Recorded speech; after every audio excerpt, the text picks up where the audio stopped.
In this video, we are going to learn about constellations. So friends, what are constellations?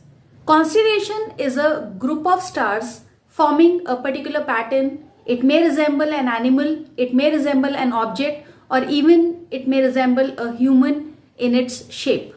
And in all, the total number of constellations that are known till date are 88. So around 88 constellations are known, and we'll today see some of these constellations which are the most common ones.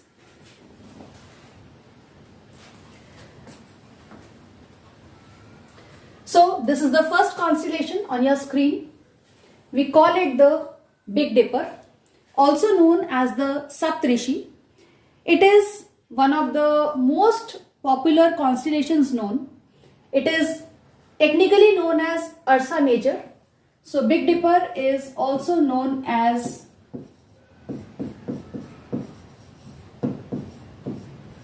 Ursa Major. Then we have another constellation which is quite similar to this Big Dipper.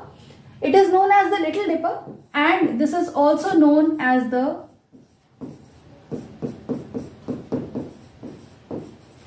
Ursa Minor. You must have seen these constellations in the night sky. It has been named after the 7 saints according to Indian mythology. And if you look at this very closely, you will see there are 7 stars in all in each of these constellations. 1, 2, 3, 4, 5, 6, 7, and it looks like a ladle or a spoon in shape. Similarly, the Ursa Minor also has 7 stars, 1, 2, 3, 4, 5, 6 and 7, and it also looks like a spoon which is slightly smaller in size, and that is where they get their names from. The last 2 stars of Ursa Major, if you extend them, if you look in a straight line with them, this is the star Polaris, also known as the North Star. In olden days, when travelers used to travel through deserts and through seas, this was how they located the northern direction, because this is the star which is always found in the north direction, and there's a reason behind this, that this star never changes its position. Do you know why? Because it is along the equatorial axis, or it is along, like, let us say this is the Earth and this is the axis along which it rotates. So this is where the North Star is located. So even though the Earth keeps on revolving, it keeps on rotating also, but with respect to the Earth, the position of the North Star never changes, and that is why it was used as a navigator in olden times. The next constellation that we are going to see here is the Orion. So the constellation Orion has been named after a hunter, and if you look at this closely, it resembles the shape of a hunter. That is where it gets its name from.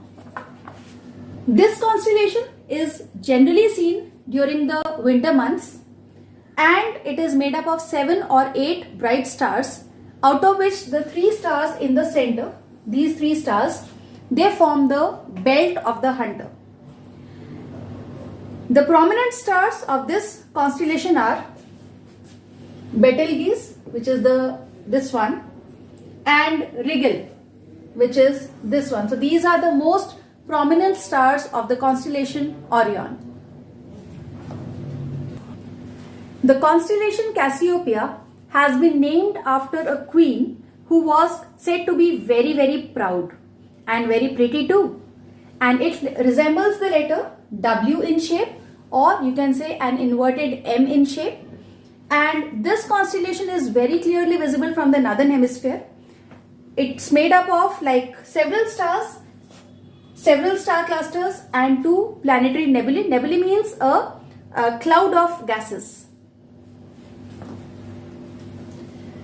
The next constellation up on your screen is the Scorpio constellation. As we all know, Scorpio is an insect, a very poisonous one, and it is also one of the sun signs. So the constellation Scorpio has got its name because it resembles in shape with the insect scorpion. So you can just have a look at it. It looks somewhat like a scorpion. It can be seen from the months of February to August in the southern part of the night sky. Again, this constellation has 7 stars, and the first 3 stars form the pincers of the Scorpio, and the rest, they form the tail. So this is what a constellation Scorpio looks like.